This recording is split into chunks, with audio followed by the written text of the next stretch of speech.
லங்காஸ்ரீ நேர்களுக்கு வணக்கம். Lankasri news inside Tamil நிகழ்ச்சியுடன் இன்றும் இணைந்திருக்கின்றீர்கள். ஜூன் 27 குளோட்டன் நகரிலே சுவிஸ் அரீனாவிலே என்னுடைய இசை நிகழ்ச்சி நடக்கவிருக்கிறது. இன்று பாராளுமன்றத்திற்கு ஜனாதிபதி அனுரகுமார திசாநாயக்க வருகை தந்தார். திடீரென்று வருகை தந்தார். வருகை தந்தவர் எதிர்கட்சியில் பாராளுமன்றத்திற்குள்ளே இருப்பவர்களும் எதிர்த்தரப்பில் பாராளுமன்றத்திற்கு வெளியே இருப்பவர்களுக்கும் சாட்டையடி கொடுத்தார் என்று தான் சொல்ல வேண்டும். காரணம், இதுவரை பல அதிரடியான சம்பவங்கள் இடம்பெற்றது. ஆனால் ஜனாதிபதி அனுரகுமார திசாநாயக்க வெளியே எங்கும் வந்து இவை சம்பந்தமாக எங்குமே பேசவில்லை. எந்த விதமான வார்த்தையும் வெளியே விடவில்லை. ஆனால் எல்லாவற்றுக்கும் சேர்த்து இன்றைய தினம் கூட அதிரடியான ஒரு கைது இடம்பெற்றிருக்கின்றது. ஒன்றல்ல, 2 கைதுகள் இடம்பெற்றிருக்கின்றது. அதே போல நாமல் ராஜபக்ச இன்று வழக்கு விசாரணைக்கு நீதிமன்றத்திற்கு வருகை தந்திருக்கின்றார். கிறிஸ் தொடர்மாடி குடியிருப்பு சம்பந்தமான வழக்கு விசாரணை ஆரம்பிக்கப்பட்டிருக்கின்றது. அதே போல நாமல் ராஜபக்சனுடைய சகோதரன், இளைய சகோதரன் ரோஹித் ராஜபக்சவும் இன்றைய தினம் மத்திய புலனாய்வு பிரிவுக்கு விசாரணைக்கு அழைக்கப்பட்டிருக்கின்றார். இப்படி பல அதிரடியான சம்பவங்கள் இடம்பெற்றுக் கொண்டிருக்கும் போது ஜனாதிபதி அனுரகுமார திசாநாயக்க பார்லிமென்ட்டுக்கு வருகை தந்து பல விடயங்களை வெளிப்படுத்தி இருக்கின்றார். அது சம்பந்தமாக ஆனால் ஒட்டுமொத்த ஸ்பீச்சையும் எங்களுக்கு எடுத்து இந்த இடத்திலே இந்த நிகழ்ச்சியில் எங்களுக்கு சமரைஸ் பண்ண முடியாது. ஆனால் அதற்கு பதிலாக ஜனாதிபதியினுடைய உரையில் மிக முக்கியமான ஒரு ஹைலைட் பகுதி இருக்கின்றது. அதைத்தான் நாங்கள் இன்றைய நிகழ்ச்சியில் பார்க்க போகின்றோம். விரிவாக பார்க்கலாம். ஜனாதிபதி பேசிய நிலையில் அவருடைய அந்த உரையில் இருந்து நாங்கள் எடுத்துக்கொண்ட முக்கியமான பகுதி தான் இது. ஜனாதிபதி இவ்வாறு சொல்கின்றார்: அமைப்புகள், இன்ஸ்டிடியூஷன்ஸ் இருப்பது மட்டும் போதாது, அவற்றிற்கு நேர்மையான தலைமைத்துவத்தை வழங்கி அவற்றை திறம்பட செயல்படுத்தக்கூடிய அரசு அதிகாரிகள் தேவைப்படுகின்றார்கள். ஆனால் துரதிர்ஷ்டவசமாக இன்று இந்த பெரிய பொறுப்பை ஏற்று செயல்பட்டு வரும் அதிகாரிகள் எதிர்க்கட்சியினரின் தாக்குதல்களுக்கும் விமர்சனங்களுக்கும் இலக்காகியுள்ளனர். ஜனாதிபதி சொன்ன விடயம் இதுதான். இதை பார்த்தோமானால் இப்பொழுது அண்மை காலமாக ஊழல் மோசடிகள் சம்பந்தமாக விசாரணை நடத்துபவர்கள், இந்த ஊழல் மோசடியில் ஈடுபட்டவர்களை கைது செய்பவர்கள், இது சம்பந்தமாக பாராளுமன்றத்திலே ஆதாரங்களோடு சாட்சியங்களோடு வெளிப்படுத்துபவர்கள், பேசுபவர்கள் எல்லோருமே இப்பொழுது எதிர்க்கட்சியினர் டார்கெட் செய்து தாக்கிக் கொண்டிருக்கின்றார்கள். டார்கெட் செய்து ஒரு பக்கம் சோசியல் மீடியாவிலே தாக்குகிறார்கள், மறுபக்கம் பாராளுமன்றத்திற்குள்ளே வந்து தாக்குகிறார்கள், இன்னொரு பக்கம் சோசியல் மீடியாவும் அல்ல, பாராளுமன்றத்திற்குள் அல்ல, வெளியே சென்று மக்கள் மத்தியிலே உரையாற்றும் போதும் தாக்குதல்களை நடத்துகிறார்கள். காரணம் பயம், அச்சம். விசாரணைகள் எல்லாம் அதிரடியாக சென்று கொண்டிருக்கின்றது, சரியாக சென்று கொண்டிருக்கின்றது, நேர்கோட்டில் சென்று கொண்டிருக்கின்றது, ஆதாரங்கள் திரட்டப்பட்டு கொண்டிருக்கின்றது. இப்படியெல்லாம் இடம்பெறும் போது அடுத்து நாம் தானோ என்ற பயத்திலே இந்த எதிர்த்தரப்பை சேர்ந்தவர்கள் இன்று என்ன செய்கின்றார்கள்? தாக்குதல்களை நடத்துகின்றார்கள். எப்படியான தாக்குதல்கள்? வார்த்தைகளில் தாக்குகிறார்கள், சோசியல் மீடியாவில் தாக்குகிறார்கள். இப்படி பலதரப்பட்ட தாக்குதல்களை நடத்தி இவர்களை நம்புகின்ற ஒரு கூட்டம் இருக்குதானே, மக்கள் கூட்டம். ஒட்டுமொத்த மக்கள் தொகையிலும் ஒரு கூட்டம் இவர்களை நம்புவதற்கென்று இருக்கின்றது. அவர்களை திருப்திப்படுத்த இவர்கள் என்ன செய்கின்றார்கள் என்றால், இந்த விசாரணை அதிகாரிகளையும் சரி, விசாரணை அதிகாரிகளுக்கு மேலே இருக்கின்ற மேலதிகாரிகளையும் சரி, அந்த அரசு அதிகாரிகளை விமர்சிப்பது தான் இவர்களுடைய பிரதான வேலையாக இருக்கின்றது. இப்படி விமர்சித்து இருக்கும் போது தான் அடுத்த வழக்கு திகதி நெருங்கி வழக்கு எடுக்கப்பட்ட போது அமைதியாக நீதிமன்றத்திற்குள் சென்று முன்னிலையாகி தீர்ப்பை பெற்றுக் கொள்கின்றார்கள். தீர்ப்பு எப்படி அமைகின்றது? சில வேளை உள்ளே செல்லலாம், சில வேளை பிணையில் வெளியே செல்லலாம். ஆகவே இந்த பதற்றத்திலே பலர் கத்திக் கொண்டிருக்கின்றார்கள். அப்படி கத்திய பலரில் ஒருவர் தான் சரித் அபேசிங்க. இன்று கைது செய்யப்பட்டார். எஸ்ஜேபியில் இருந்த ஒரு உறுப்பினர். அப்படி இருக்கின்ற நிலையில் ஜனாதிபதி இந்த விடயத்தை தான் குறிப்பிடுகின்றார். எல்லாம் சரியாக செயற்பட்டு கொண்டிருக்கும் போது அதை இவர்கள் திட்டமிட்டு தாக்கிக் கொண்டிருக்கின்றார்கள், இடையூறு விளைவிக்கின்றார்கள் என்பதைத்தான் அவர் ஜனாதிபதி இவ்வாறு குறிப்பிடுகின்றார். இந்த பணியில் குற்ற புலனாய்வு துறையின் பிரதானமானவர் அவர் தான் ஷானி அபேசேகர. கொஞ்சம் நஞ்சமல்ல. இதே ஷானி அபேசேகர கோட்டாபே ராஜபக்ச பித்தளை சந்தையில் வைத்து தாக்குதலுக்கு இலக்கான போது, குண்டு தாக்குதலுக்கு மயிரிழையில் உயிர் தப்பிய போது இதை விசாரித்த சானி அபேசேகர நல்லவர் வல்லவர், இவர்களுக்கு நல்லம். ஆனால் இதே சானி அபேசேகர கோட்டாபய ராஜபக்சவுக்கு எதிராக விசாரணைகளை ஆரம்பிக்கும் போது, அவர்கள் மீது இருக்கின்ற குற்றச்சாட்டுகளை விசாரிக்கும் போது இவர் தேச துரோகி, தீயவர் அப்படி என்று தான் இவர்கள் குறிப்பிடுகின்றார்கள். அதைத்தான் ஜனாதிபதி இந்த இடத்திலே சொல்ல முயற்சிக்கின்றார். இந்த பணியில் குற்றப்புலனாய்வுத்துறையின் சிஐடி பணிப்பாளரும் பிரதி போலீஸ் மா அதிபருமான ஷானி அபேசேகர முக்கிய பங்காற்றி வருகின்றார். அதனால் இன்று அவர் எதிர்க்கட்சியின் எதிரியாக சித்தரிக்கப்படுகின்றார். அதேபோல் லஞ்ச மற்றும் ஊழல் விசாரணை ஆணைக்குழுவின் பணிப்பாளர் நாயகமான ரங்க திசாநாயக்க முக்கிய சேவையை ஆற்றி வருகிறார். அவரும் எதிர்க்கட்சியின் குறிவைப்புக்குள்ளாகியுள்ளார்கள். ரங்க திசாநாயக்க அவர்கள் சம்பந்தமாக சொல்லியாக வேண்டும்.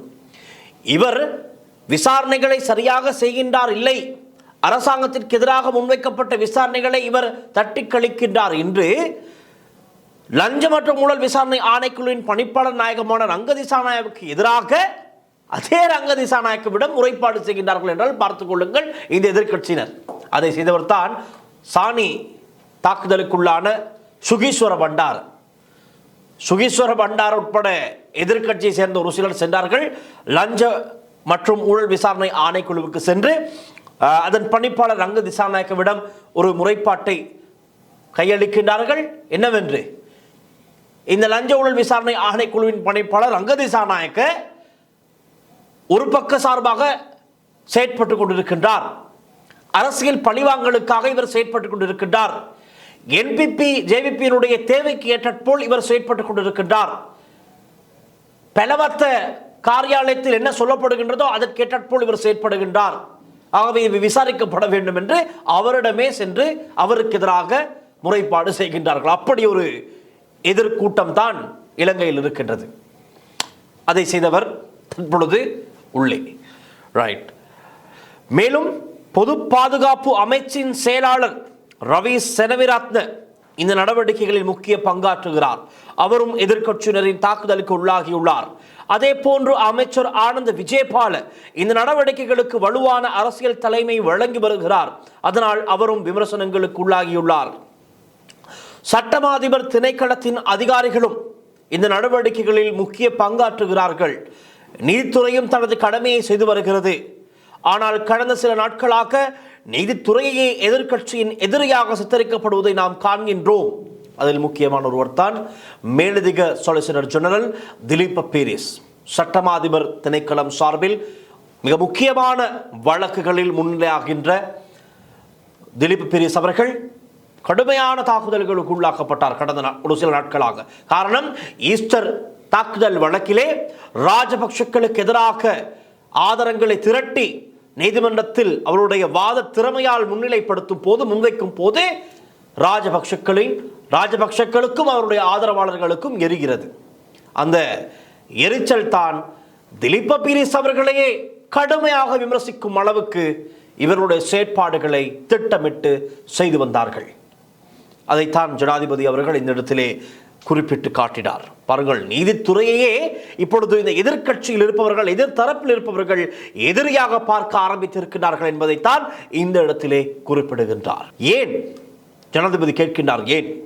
ஏனெனில் நீதி, நியாயம், ஜனநாயகம் மற்றும் நல்லாட்சியை நிலைநாட்டும் முயற்சிகள் சிலருக்கு சகித்துக் கொள்ள முடியாததாக மாறியுள்ளன.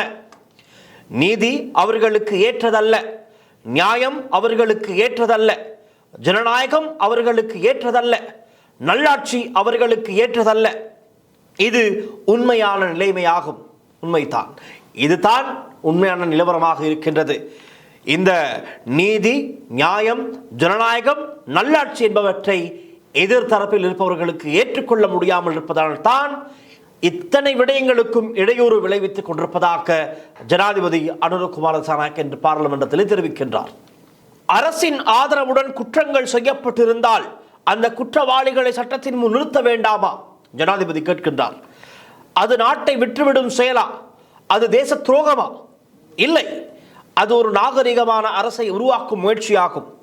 ஜனாதிபதியிலிருந்து கீழ்மட்ட அரசு அதிகாரி வரை அனைவரும் ஒரு நாகரிகமான அரசின் பகுதியாக இருக்க வேண்டும். ஆனால் நமது நாடு எங்கே நிற்கின்றது என்று ஜனாதிபதி கேள்வி கேட்கின்றார். நாம் இன்னும் முழுமையாக நாகரிகமான அரசாக மாறவில்லை.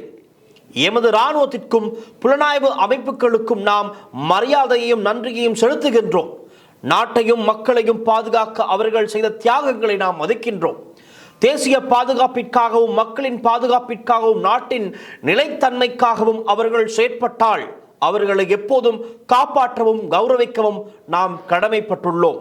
ஆனால் அந்த அமைப்புகளுக்குள் இருந்த ஒரு சிறிய குழு ஒரு குடும்பத்தின் அதிகாரத்திற்காக அல்லது ஒரு அரசியல் அணியின் நலனுக்காக செயற்பட்டிருந்தால் அவர்களுக்கு எதிராக சட்டப்படி நடவடிக்கை எடுக்க இந்த அரசாங்கம் தயங்காது என்று ஜனாதிபதி அனுரகுமார திசாநாயக்க உறுதியுடன் தெரிவித்திருக்கின்றார். அது 3 காரணங்களுக்கான அவசியமாக இருக்கின்றது. இராணுவத்தின் கௌரவத்தை பாதுகாப்பதற்காக, ஒரு நாகரிகமான அரசை உருவாக்குவதற்காக, மக்களின் பாதுகாப்பை உறுதி செய்வதற்காக நாம் கடந்த காலத்தை நினைவு கூற வேண்டும் என்று ஜனாதிபதி குறிப்பிட்டிருக்கின்றார். இந்த உரையின் போதுதான் கடந்த காலங்களில் நடந்த ஒரு சில மிக முக்கியமான கொலை சம்பவங்கள், காணாமலாக்கப்பட்ட சம்பவங்கள் குறித்தும் ஜனாதிபதி இந்த இடத்திலே குறிப்பிட்டார். அவை சம்பந்தமாகவும் பார்க்கலாம். இந்த இடத்திலே தான் லசந்த விக்ரமதுங்க கொலை சம்பந்தமாக ஜனாதிபதி பேசுகிறார். லசந்த விக்ரமதுங்க கொலை செய்யப்பட்ட விதத்தை நினைத்து பாருங்கள். அது சாதாரண குடிமக்களுக்கு இடையேயான மோதல் அல்ல. அரசாங்கத்தை விமர்சித்த ஒரு ஊடகவியலாளர் கொலை செய்யப்பட்டார். அந்த சம்பவத்தின் பின்னணியில் புலனாய்வு அமைப்புகளின் சில உறுப்பினர்கள் இருந்திருக்கலாம் என்ற குற்றச்சாட்டுகள் பல ஆண்டுகளாக முன்வைக்கப்பட்டுள்ளன. அதன் போதுதான் பிற தாக்குதல்கள் சம்பந்தமாகவும் ஜனாதிபதி அவர்கள் நினைவுபடுத்துகிறார். உபாலி தென்னக்கோன் மீது தாக்குதல் நடத்தப்பட்டது, பொத்தல ஜயந்த் மீது தாக்குதல் நடத்தப்பட்டது. இவை சாதாரண தனிநபர் மோதல்கள் அல்ல என்று பேச்சாளர் வலியுறுத்தினார். இந்த இடத்தில் தான் ஊடகவியலாளர் பொத்தல ஜயந்த் சம்பந்தமாக சொல்லியாக வேண்டும். ராஜபக்சக்களுடைய ஆட்சி காலத்திலே இடம்பெற்ற ஊழல் மோசடிகள் சம்பந்தமாக ஒரு ஊடகவியலாளராக தன்னுடைய பத்திரிகையிலும் சரி, தனது ஊடகத்தின் ஊடாக அவர் வெளிப்படுத்த முயற்சித்த போது கடத்தப்படுகின்றார். கடத்தப்பட்டு மிரட்டப்பட்டு அவருடைய காலில் தான் பலமாக தாக்குகின்றார்கள். அவர் ஒரு கூட்டம் முடிந்து நிறைவேறி வீடு செல்லும் போது அவர் கடத்தப்பட்டு மிக கடுமையான தாக்குதல்களுக்கு உள்ளாக்கப்பட்டு அவருடைய கால் பகுதி முழங்காலுக்குத்தான் கடுமையான தாக்குதலை நடத்துகிறார்கள். ஏன் அவர் கொலை செய்யப்படவில்லை என்றால், இவருடைய நண்பர்கள், பொத்தல ஜயந்தவினுடைய நண்பர்கள் உடனடியாக இவர் கடத்தப்பட்ட விடயம் அறிந்து இவருடைய ஊடக அமைப்பினூடாக முக்கியமான இருவர் சென்று அப்போது ஜனாதிபதி மஹிந்த ராஜபக்சவை உடனடியாக சந்திக்கின்றார்கள். அப்போது பாதுகாப்பு செயலாளர் கோட்டாபே ராஜபக்ச ஜனாதிபதியாக இருக்கின்ற மஹிந்த ராஜபக்சவிடம் சொல்கிறார்கள், இப்படித்தான் ஊடகவியலாளர் பொத்தல ஜயந்த கடத்தப்பட்டிருக்கின்றார், என்ன செய்வதென்று தெரியவில்லை என்று சொன்னவுடன் ஜனாதிபதி மஹிந்த ராஜபக்ச உடனடியாக கோட்டாபே ராஜபக்சவுக்கு தொலைபேசி அழைப்பை மேற்கொள்கின்றார். அந்த இடத்திலே எடுத்து கூறுகின்றார், சற்று பாருங்கள், பொத்தல ஜயந்தவை கடத்தி விட்டார்களாம் என்னவென்று. உடனடியாக அவர் அழைப்பை எடுப்பது கோட்டாபே ராஜபக்சவுக்கு. அதன் காரணமாகத்தான் அவர் கொலை செய்யப்படாமல் கடுமையான தாக்குதல்களுக்கு உள்ளாக்கப்பட்டு ஓரிடத்தில் அவரை கீழே தள்ளிவிட்டு செல்கின்றார்கள். வெள்ளை வேன் கலாச்சாரம் கடுமையாக இருந்த காலப்பகுதி அது. நான் இன்று இப்படி பேசிக்கொண்டிருக்கின்றேன், ஆனால் இப்படியெல்லாம் கடந்த ஆண்டுகளில், கடந்த ஆட்சிகளில் நான் பேசியிருந்தால் நானும் வெள்ளை வேனில் ஏறி சென்றிருப்பேன். என்னையும் அழைத்து சென்று அவர்கள் ஸ்டைலிலே கவனித்திருப்பார்கள். ஆனால் இன்று ஊடக சுதந்திரம், கருத்து சுதந்திரம் நிலையாக இருப்பதன் காரணமாக நாங்கள் இந்த விடயங்களை பகிரங்கமாக பேசிக் கொண்டிருக்கின்றோம். ஆனாலும் ஆங்காங்கே ஒரு சில பார்வைகள், தீய பார்வைகள் எம் மீது பட்டவண்ணம் தான் இருக்கின்றது. எப்படியெல்லாம் எங்களுடைய குரலை அடக்கலாம் என்று வெளியே பல திட்டம் தீட்டப்பட்டு கொண்டு தான் இருக்கின்றது. நாங்கள் யாருக்கு எதிராக பேசுகின்றோமோ அவர்கள் தரப்பினர் ஏதோ ஒரு வகையில் இவனுடைய குரலை அடக்க வேண்டும். என்ன செய்யலாம்? காலம் இப்போது எம் கையில் இல்லை. என்றாவது ஒரு நாள் அதற்கான சந்தர்ப்பம் எங்களுக்கு அமையாமலா போய்விடும், அப்போது இவனை கவனித்துக் கொள்ளலாம் என்று என்னை டாக்கல் செய்தும் பலர் வெளியே பேசிக் கொண்டிருப்பது என் காதுகளுக்கு ஏதோ ஒரு வழியில் கேட்டுக்கொண்டு தான் இருக்கின்றது. ஆகவே அவற்றை நாங்கள் பெரிதாக பொருட்படுத்த முடியாது. காரணம், இப்போது நாங்கள் உண்மைகளை மக்கள் மத்தியில் கொண்டு போய் சேர்க்க வேண்டும். அந்த தேவை எங்களுக்கு இருக்கின்றது. ஒரு ஊடகவியலாளராக கடந்த காலங்களில் நடந்த மறைக்கப்பட்ட பல சம்பவங்களை இன்றைய மக்களுக்கு, இன்றைய சமூகத்திற்கு நாங்கள் கொண்டு போய் சேர்க்க வேண்டியது எங்களுடைய கடமையாக இருக்கின்றது. அதைத்தான் நாங்கள் செய்து கொண்டு இருக்கின்றோம். ஆகவே ஊடகவியலாளர் பொத்துல ஜயந்த அப்படி மிக கொடுமையாக தாக்கப்பட்ட ஒருவர், கோட்டாபய ராஜபக்சவுக்கு விடயம் வந்ததும் உடனடியாக இவரை கடத்திய நபர்கள் விடுவித்து விட்டு செல்கின்றார்கள். அதை சம்பந்தமாகவும் விசாரணைகள் நடந்து கொண்டுதான் இருக்கின்றது. ரைட். ஆகவே உப்பாளி தென்னக்கோன் பொத்துல ஜயந்த மீது தாக்குதல் நடத்தப்பட்டது. இவை சாதாரண தனிநபர் மோதல்கள் அல்ல என்று ஜனாதிபதி குறிப்பிட்டார். ஜனாதிபதியின் கருத்துப்படி அரசியல் அதிகாரத்தை பாதுகாக்க சில அமைப்புகள் தவறாக பயன்படுத்தப்பட்டிருக்கலாம் என்று தான் ஜனாதிபதி குறிப்பிடுகின்றார்.